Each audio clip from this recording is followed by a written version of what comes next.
mesin. Bersama saya Rizky Daprianto, kami ada podcast tentang pembelajaran pendidikan teknik mesin. Saya selaku host di sini akan memanggil salah satu narasumber kita yang bernama Andre Mirsandi. Untuk Andre Mirsandi dipersilakan datang di sini. Selamat datang Andre. Ya, terima kasih. Andre Mirsandi ini adalah mahasiswa pendidikan teknik mesin pada Universitas Sriwijaya. Bagaimana harinya Andre? Baik. Baiklah, kalau sekiranya baik, bisa kita memulai dari pertanyaan yang pertama? Bisa. Subjek kita di sini adalah orang yang bernama sudah, langsung saja kita ke soal yang pertama. Setiap manusia adalah unik. Manusia diciptakan dengan berbagai persamaan dan perbedaan masing-masing yang membedakan dengan manusia lainnya. Nah, subjek kita ini Budi. Budi adalah seorang siswa yang masuk ke SMK di kotanya Tinggal. Siswa tersebut memilih masuk SMK karena saran dan pertimbangan dari keluarga. Alasannya adalah setelah lulus, maka akan mudah untuk Budi ini mendapatkan pekerjaan. Keluarganya termasuk keluarga yang kurang mampu, ya bisa kita bilang miskin lah, ya. Nah, sehingga akan kesulitan ketika ia mau melanjutkan jenjang pendidikan yang lebih tinggi lagi. Nah, di sisi lain, sebenarnya dia tidak berbakat dalam jurusan SMK ini. Nah, dia berbakatnya ini di bidang komunikasi. Untuk masuk ke sekolah komunikasi memerlukan biaya yang tidak sedikit. Ya bisa kita bilang sangat mahal ya, sekolah komunikasi itu. Nah, dan sekolah tersebut berada di luar kota. Nah, sebagai pendidik, solusi apa sih yang akan Anda berikan kepada Budi sehingga dia bisa menerima keadaan dan juga bisa memaksimalkan potensi yang ada pada dirinya saat ini? Sebagai pendidikan. Ya, kita sebagai pendidik, apa sih ini solusinya? Untuk Budi sendiri itu, menurut saya lebih menyarankan untuk menerima masukan dari orang tua itu untuk ke jenjang SMK. Oke, Walaupun bukan bakat dia lah ya. SMK itu.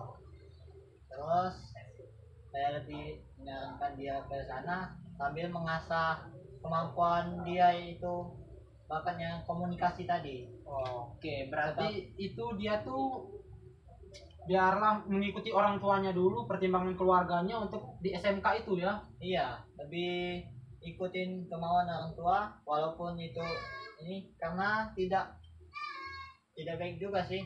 Ini apa namanya? Membantah ya. Membantah. Oke. Dan bagaimana cara dia itu memaksimalkan potensi yang ada pada dirinya? Untuk memaksimalkan potensi pada dirinya itu caranya itu itu kan di SMK kan? Ya, di SMK.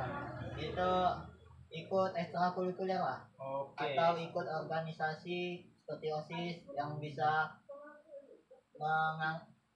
mengasah kemampuan public speakingnya itu. Ya. Dia juga ya ada kemampuan komunikasi ya. Ya. Biasa dengan mengikuti seperti OSIS atau apa ya sebagainya.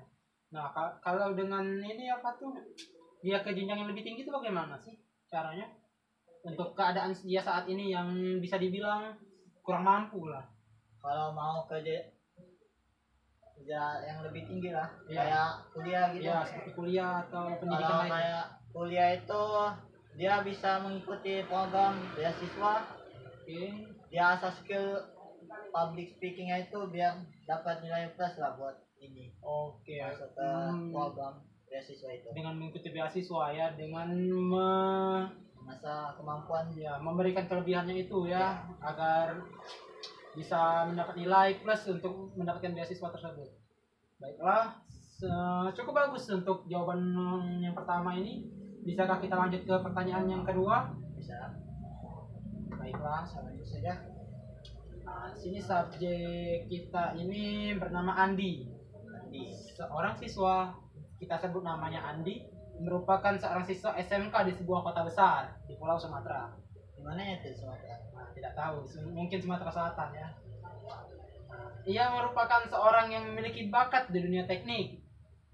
Hanya saja ia seorangnya tidak percaya diri, pemalu, overthinking.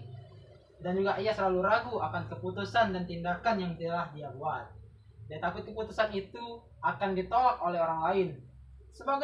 Jika Anda sebagai pendidik, solusi apa sih yang akan Anda berikan kepada Andi sehingga dia bisa menerima keadaan ini dan bisa memaksimalkan potensi yang dia punya sebagai ahli dalam teknik itu? Bagaimana? Menurut saya sebagai pendidik itu, saya akan menyarankan Andi itu percaya diri. Oke, berarti kita ini memberikan solusi yang tidak percaya diri dulu ya? Ya. Bagaimana itu agar dia percaya diri? Percaya diri itu kita kasih masukan lah sedikit, kayak seperti jangan takut untuk mencoba hal-hal. Dia tidak apa-apa jika gagal ya. Oke. Kalau kesalahan itu pelajaran dari kesuksesan. Kalau untuk pemalu tuh bagaimana sih solusinya? Kalau malu, saya bisa mengajak dia untuk kerja kelompok atau itu biar bisa berinteraksi dengan teman-teman supaya tidak malu. Dengan cara kerja kelompok ya antar sesama siswa ya, untuk menghilangkan sifat malunya. Iya. Sedangkan overthinking nih, gimana sih cara mengatasinya atau solusinya? Solusi untuk mengatasi dia overthinking itu kasih masukan yang positif lah, supaya dia bisa, kayak contohnya itu jangan takut, kamu pasti bisa. Oke. Seperti ini ya, nasihat-nasihat positif ya, yang agar dia menghilangkan sifat overthinking itu ya. Supaya dia lebih percaya diri. Kalau yang terakhir ini agar dia yakin bahwa keputusan dia tidak ditolak itu bagaimana sih? Saya menerapkan kayak seperti tidak apa-apa salah ya. Saya lebih tepatnya saya mengasih tahu bahwa jangan takut berbicara walaupun itu salah. Oke. Banyak juga ya di sini solusi yang bisa Anda berikan kepada saya, dari tidak percaya diri, dari sifat pemalu, thinking, dan ragu. Jawabannya cukup bagus semua. Bisa kita lanjut ke pertanyaan nomor 3-nya. Siswa SMK cenderung bersemangat ketika belajar yang bersifat praktikum. Nah, seperti kita ya, praktik. Kita senang praktik kan. Sedangkan ketika teori, siswa menjadi kurang bersemangat, apalagi yang menggunakan hitung-hitungan. Nah, seperti kita juga ya, kita memang kurang semangat kalau sudah hitung-hitungan. Iya, pusing. Nah, sampai ada pepatah, teori tanpa praktik itu lumpuh, dan praktik tanpa teori itu buta. Hal ini menegaskan bahwa pentingnya dua hal tersebut. Nah, bisakah Anda jelaskan bagaimana cara Anda sebagai pendidik membuat strategi pembelajaran yang memotivasi siswa, membuat pelajaran yang menyenangkan bagi peserta didik agar pembelajaran teori dan praktikum itu bisa diikuti oleh siswa, agar keduanya bisa dijalankan oleh siswa tanpa memilih salah satunya seperti hanya praktikumnya saja. Bagaimana sih ini cara sebagai guru? Ya, kita sebagai pendidik, bagaimana cara Anda? Sebagai pendidik sih, saya membuat kayak habis teori itu langsung praktik. Ini pembelajarannya itu. Teori langsung praktik. Ya, supaya tidak merasa bosan lah. Saya juga bisa menambahkan sedikit kayak kuis gitu, atau bermain game kayak tebak-tebakan juga. Tetapi kan di sini harus digarisbawahi karena hanya sebagian yang bisa mengikuti teori itu, dan sebagian lainnya seperti sifat bodoh amat sama guru ini, saya tidak mau mengikuti teorinya, saya hanya mau praktiknya. Bagaimana itu sih cara mengatasinya? Saya saya tanya dengan murid itu maunya gimana pembelajarannya yang menurut dia asik. Tetapi dengan Anda menanya bagaimana menurut dia asik, bakal ada perbedaan pendapat nih antara murid satu misalnya sama murid dua. Jadi bagaimana Anda menegaskan bahwa pembelajaran teori itu penting juga? Saya juga pembelajaran yang penting. Iya, teori itu penting. Itu ya tadi kayak bermain bermain kuis. Seperti Anda menanyakan apa komponennya, bagaimana cara melakukannya. Oke. Agar mereka bersemangat ya melakukan praktiknya ya, karena teorinya sudah menyenangkan seperti itu. Iya, praktiknya pun pasti menyenangkan ya. Iya, apalagi sudah tahu ya apa yang akan dilakukan, apa yang akan dikerjakan. Baiklah. Kalau itu kan sudah motivasi dan ini, bagaimana sih agar siswa itu bisa paham teorinya? Karena kan setiap kuis terkadang ada yang tidak paham. Bagaimana cara Anda? Entah itu menyuruh yang lain mengajari atau bagaimana sih yang cara lainnya? Saya bisa menjelaskan berulang kali sampai murid itu paham. Oh, sampai murid itu hingga paham ya menjelaskannya. Oke. Baiklah, bisa kita lanjut ke Saya juga pertanyaan. bisa. Oh, apa lagi? Oke. Saya bisa juga bertanya yang mana letak yang tidak paham itu. Oh, agar setiap siswa itu memberitahu ya, tidak paham Ya. di mana dan Anda menjelaskan Saya seperti itu. menjelaskan bagaimana ini Oke. supaya dia lebih paham. Oh, menjelaskan apa yang ditanyakan oleh siswa Ya. itu. Bisa juga dia bertanya kepada teman-temannya yang lebih paham. Ya. Tetapi nih, kalau kita bisa kita tarik lagi di soal nomor 2. Ya. Semisal anak itu pemalu nih, bagaimana sih cara Anda untuk supaya anak itu ingin bertanya? Bagaimana? Ya itu terapkan sifat ini apa namanya? Jangan Menyenangkan. takut, Oh, jangan oke. takut bertanya. Oh, jangan takut bertanya. Kayak kata pepatah tuh, malu bertanya sesat di jalan. Iya. Kalau bertanya sesat di jalan ya. Baiklah, bagus pertanyaan. Jawabannya sangat bagus. Bisa kita lanjut ke pertanyaan nomor 4 nih. Bisa. Pertanyaan nomor 4 ini berkaitan dengan emosi remaja. Sama, kita juga emosian. Iya. Emosi remaja itu cenderung tidak stabil, sering meluap-luap, perasaannya mudah marah, terbawa emosi, dan emosi-emosi negatif lainnya. Terkadang sikap itu bisa diarahkan ke hal-hal negatif. Nah, bagaimana sih tindakan kita sebagai pendidik atau guru untuk mengatasi hal tersebut? Yang seperti emosi yang meluap-luap, emosi yang mengarah ke negatif, atau emosi-emosi lainnya lah. Bagaimana itu? Anak mahasiswa atau murid yang Iya, murid emosi. Kita sebagai pendidik bagaimana cara kita melakukannya? saya mengatasinya dengan cara menenangkan dia dulu, terus sambil bertanya dia kenapa dan ada apa. Sambil bertanya itu. Oh, melakukan pendekatan ya Iya, pada siswa itu. Itu mungkin ketika sedang meluap-luap ya. Nah, bagaimana kepada siswa yang memang emosian tuh? Bagaimana yang memang apa dikit marah, ada masalah dikit langsung marah, bagaimana itu?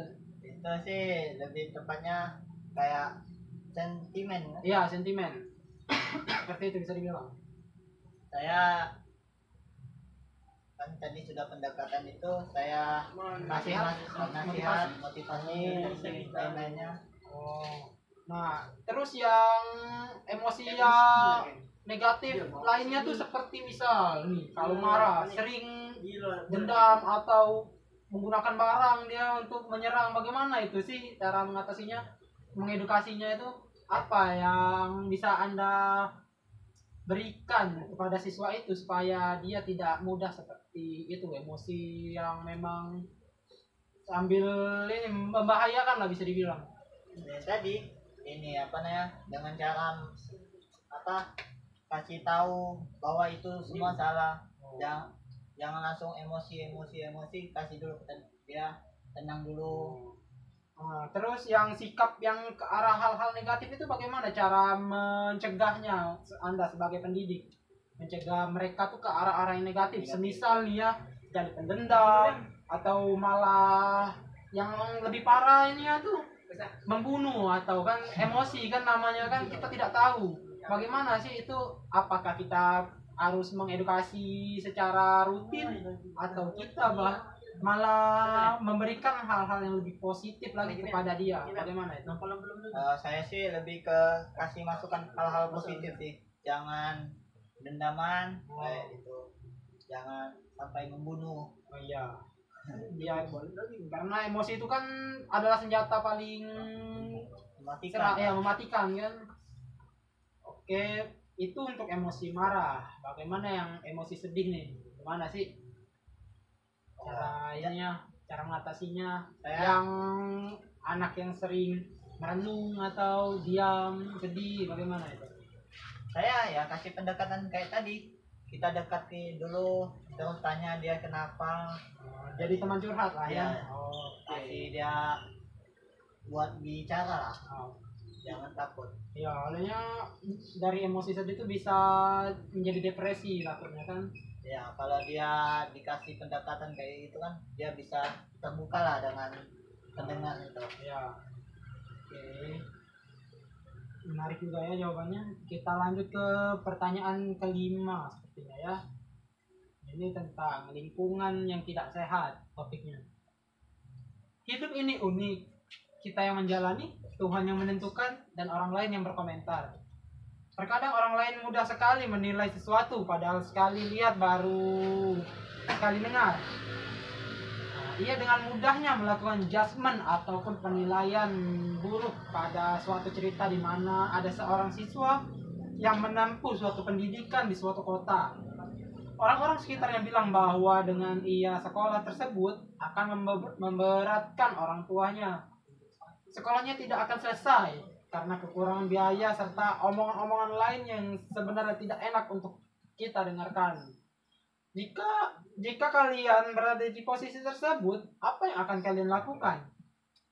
Kalau saya di posisi itu saya tetap berusaha dengan tujuan saya tetap berusaha dengan tujuan saya, yaitu buat Menuju kesuksesan? menuju kesuksesan, buat banggain orang tua lah. Oke, banggain orang tua ya. Biarkanlah hujatan-hujatan itu tidak usah terlalu dipedulikan. Ya.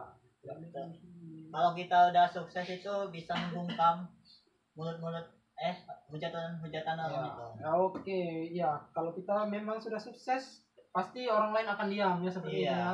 Orang hanya menilai luarnya, bukan dalamnya. Oke. Itu kalau kita kalau kita di posisinya.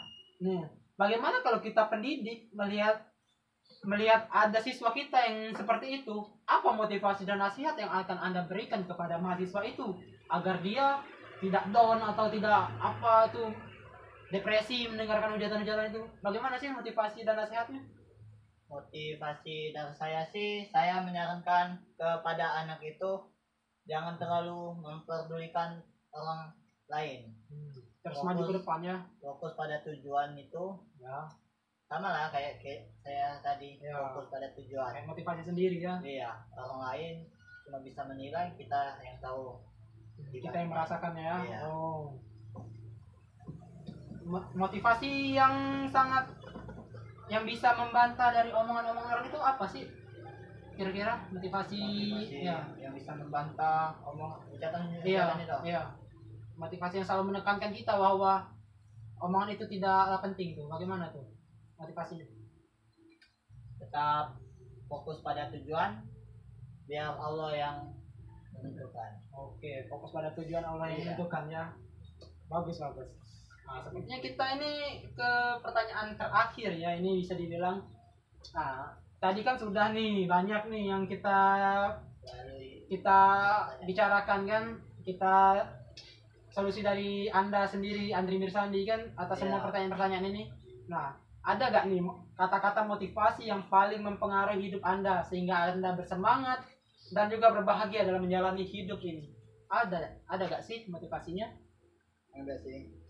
Bisa kamu bicarakan atau katakan kata-katanya? Sudah. Kata-kata hari ini Andri Mirsandi.